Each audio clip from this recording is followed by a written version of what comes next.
Capage TV. Capage TV.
Totombola mitema epai ya Nzambe. Totondo mokonzi Nzambe wa biso. Wana mosala mwa biso pe libikili ya biso tata mosantu Nzambe wa bukasi bonso pe wa lobiko. Ebongi totondo yo po ya Kristo mokonzi wa biso ye moto ayeli biso elike ya nse kwa tozali na mawa solo Nzambe tosengeli kowa. Kasi elike ya bomoi wa lobiko ekobondo biso. Po ya bato bayambi yo mokonzi bomoi bokosila te kasi bokobongwana. Pe kupinda kwefandaka biso anse kobongisela biso esika ya kofanda seko likolo. Yango wana elongo na banzelo pe na bakanjelo na bangwende pe na bankumu. Elongo na mapinga malikolo manso tokoyembela kembo ya yo pe tokoloba tango iso.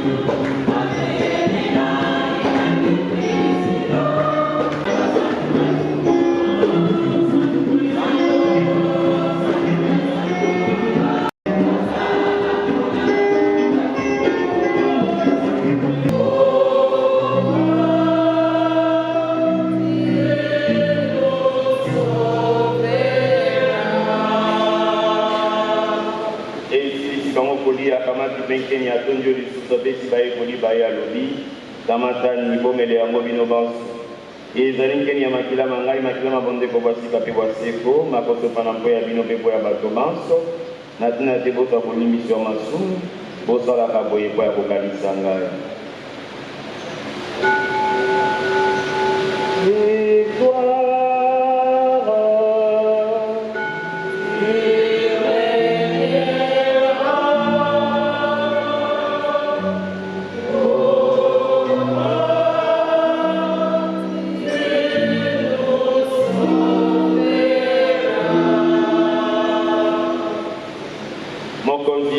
Tokoyamba solo owe osefui okozonga nkembo emokonzi Nzambe tokalisaliwa pese kwa mwana wa yo tokobonzela bilei kopesa bomoi bwa lobiku tokotondo yo Nzambe obengi biso apa kokumisa yo tokobondela yo kokula biso nzoto na makila mafisu eli mosantu asangisa biso tokoma se moto moko.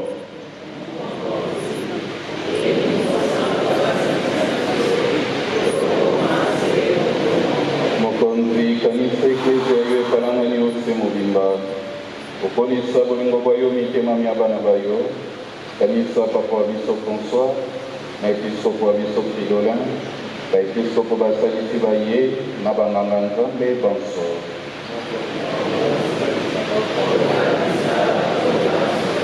okanisa pe mosaleli wa yo Emery Mboyo Popa azalaki na biso molongoli onse lelo obengi ye epai ya yo na batisi mawaki liwali ya Yesu bongo asepa mpe nsekwa ya mwana wa yo okanisa mpe bandeko ba biso bawe bazalaki lelike ya kosekwa okanisa baevansa batiki nsei oyamba bango mboka yo bamona elongi ya yo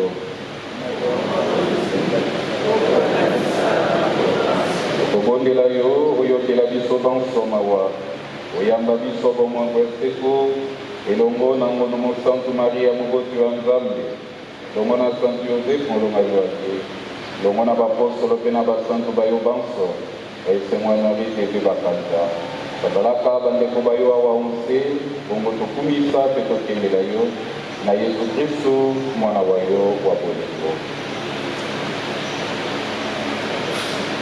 mpo ya Kristo elongo na ye mpe nkombo ya ye tokopesa lokumu mpe nkembo na otata abokasi bonso otaneli mosantu Nzambe moko bileko biso nseko lokola mobikisi atindi mpe atei biso tokoki koloba boye tata wa biso ozali oyo likolo bato bakulisa nkombo ya yo bandima bokonzi bwa yo oyo elingi yo basala yango se lokola bakosalaka oyo likolo pesa biso lelo bilei ya mokolo na mokolo limbisa mabema biso lokola biso tokolimbisaka baninga salisa biso tondima masengenya te mpe bikisa biso mabe tokobondela mokonzi bikisa biso mabema topesa mikolomi ya biso boboto na lisalisa yango ya yo toboya masumu seko mpe makambo mabema kwela biso te tozana elika ya kopesa engolakelaki biso mpe tomona mokolo Yesu Kristu mokonzi wa biso akozonga na yo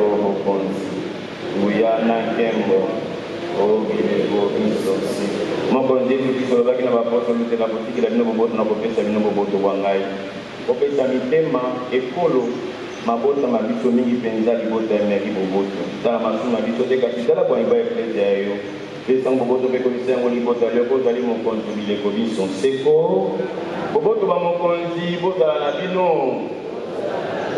po ya bolingi Kristu botombela na boboto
Anciens acolytes, Simane Topesi na Libota, et tout ceux qui s'initient. Estimer les sentiments et le sens du moment de la tristesse. Permettez-moi, mon petit frère, du monde sur mon propre,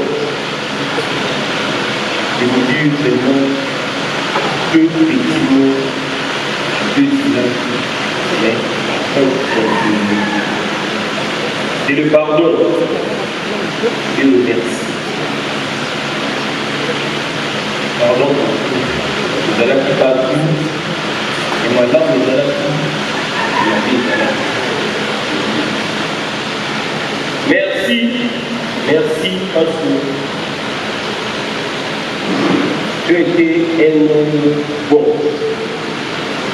Non bon dans quel principe et du faire bien.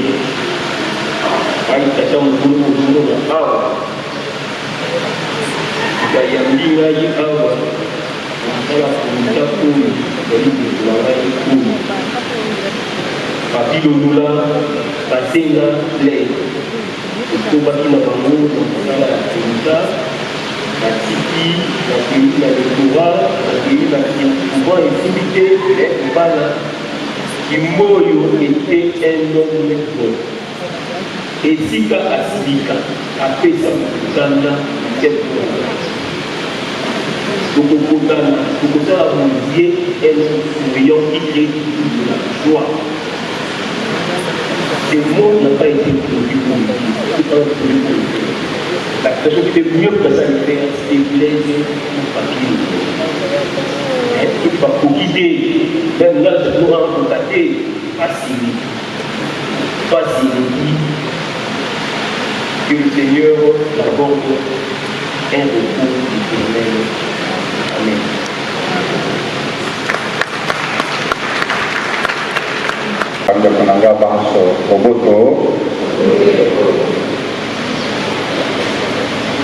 Je voudrais partager une petite réflexion avec vous.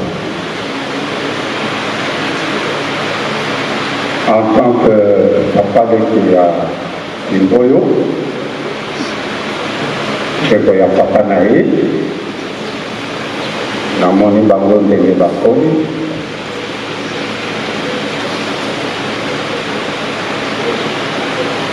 Lorsque son grand frère, Pierre, l'ingénieur Pierre Jola, dans les minutes qui ont suivi son décès, le décès de son jeune frère, il m'a appelé. Après que je vous annonce une triste nouvelle, Imboyo Emery n'est plus il y a quelques minutes. Voici alors, mes chers frères, la réflexion à laquelle je vous invite avec moi et que j'ai dû scruter moi-même dans mon thème, dans ma non dans mon thème. Nameki kotala na minoko oyo nga na yebi. Minoko, c'est les langues que je connais un peu de français, un peu d'anglais, Kikongo, Wamoke, Lingala, Kiluba, Kishilele.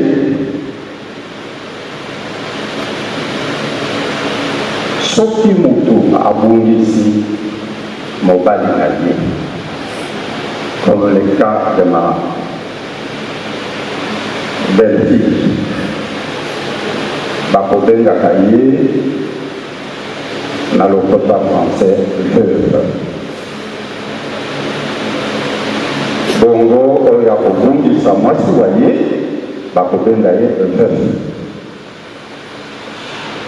lokola naza komona bakoko na nga balaki pembe baza koleka mawa. Désormais, on va les appeler des orphelins parce qu'ils ont perdu leur père. Orphelins de père. C'est bongo na bongo. Bongo na mituna qui me sera l'éducation. Bongo ya kofelaka mwana wa yini. On l'appelle qui? On l'appelle qui? Lokola ngaya na bondisi mwana nanga. Je deviens qui? Orphelin, veuve, lokola oya bondisi na mediko manola na monité. Na monité. Même en français, ça n'existe pas. Il y a des tentatives comme ça n'existe pas. Mais ça n'existe pas parce que, Nami Lobby, sociologiquement, c'est parce que l'ordre de la nature, l'ordre naturel des choses et des ordres, cet ordre-là veut que Bana de Bakoufe la Kamikolo, Bakokunda Babodi. Ce sont les enfants qui enterrent les anciens, les vieux, les parents. Et dans notre tradition, ce n'est pas du tout ça. Yangoana, Nalobaki, oui, Batrebele, Naniloprebele, ils étaient devant ce dilemme. Une question, il y a une question, disons, inattendue. Poser une problématique, il y a Moana, disons, Moboti Akunda Moana. Ce n'est pas du tout dans l'ordre de la nature. Vous avez fait ça que nous avons. Bon, nous avons fait ça en tant que papa. Même Jésus-Christ, dans la péricope de Naïm,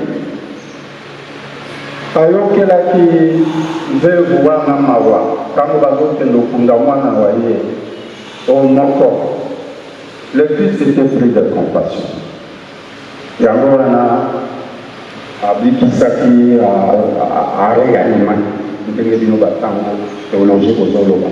Il a réanimé l'unique fils de cette veuve-là, donc on ne dit pas tout à fait son nom dans la Bible. Naïté ni Aïdobanda. Mais dans la lobby, n'a pas qu'il soit consolation. N'a pas témoignage, n'a yoki ya yiboyo. Moi-même, je suis témoin. Qui a servi dans cette église? Erwa Nabison après. Il était appelé, très engagé, comme son père, mon grand frère. Il était très engagé. N'a pas témoignage de la boutique. N'a pas vu la voyez. Lokola moningana ya polisi au pesa na cadre ya salini wa yayi baninga na ya scrabble o abeta kana saboba scrabble ainsi de suite. Et bon le tango na zolanda omeli ya degasi na suivi sous consolation tango alobi il est notre intercesseur. Il va chez le Père, il a servi, il devient notre intercesseur. Monsieur l'abbé, na cadre de la liturgie, na sepela famille qui tango to senga kaboli, na rite taïwa, ni quelque part pour le local. Et bongo bino ba koko ba biso, bino ba to do sale la nzambe na motema moko, do sambe la koko na biso. Je crois que la réflexion va continuer. Awanga na bungisi mwana na liturgie wana komeka komanola polo bakalisu bakoko polo bakaye bongo bino bandeko babiso baye basalela nzambe na motema moko bosambela kola et bongo yimboyo je m'adresse à toi. Merci. Tu nous as donné une grande leçon de la vie. Kende Malam. Ngai, toutes les fois que j'entendais na misa que basakoli bongo bakoko babiso baye basalelaki nzambe na motema moko kosambela mpe mpona biso nakokanisaka kaka ya adami te parce qu'il était chrétien catholique engagé na obanda kokanisa prier mpona yeba désormais oza intercesseur na biso auprès de celui que tu as servi ici et que Dieu t'accueille dans toute sa félicité. Kende na bobo na kowa libota nyonso. Et donc, c'est par là où j'aurais dû commencer. Na pousse bino merci mingi. Nandimaki te. Qu'il était une graine, oyo ekundamaki na mabele na boyambi boye, pe epesaki mpoma ya boboto. J'ai entendu les témoignages hier. Merci mingi. Nabino banso ndenge boye kobondo biso. Nzambe pe abatela bino. Apesa bino makasi. Tolela ye lokola mokristo. Ya akei me akei pa ya nzambe. Akei pa ya papa. Biso pe tokola. Voilà un peu. Consolation na zwaki pe naza na esengo nayoka yango bongo naza na esengo na boyambi nayoka yango bongo. Désormais j'ai un autre intercesseur qui se trouve être mon fils qui m'a précédé auprès du Père. Merci mingi na baninga baye ya mosala, merci mingi na bandeko baye bao basakana na bango ba Scrabble. Merci mingi na bana kwenge, merci mingi, merci mingi, merci mingi. Nzambe azwa lukumu mpona bolingo boye bolakisi mpona kosukisa tokokende malika na nécropole nakanisi mwa moyen ya transport ezali un moyen collectif bayeba ju mwa esika akoki kokende. Mais peut-être on fait sa priorité na famille. Bongo na sima kokundani tokozonga lisusu awa tokokotana soki mwa kopo ya mai ezali tomeli soki mwa mboma ya nguba ezali totafuni n'est-ce pas apesi bino merci mingi na kongo ya libota mobima. Merci monsieur l'abbé Gatien, merci pour votre sollicitude. Merci. Merci Papa Jeannot, merci à vous tous.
tosambela evangeli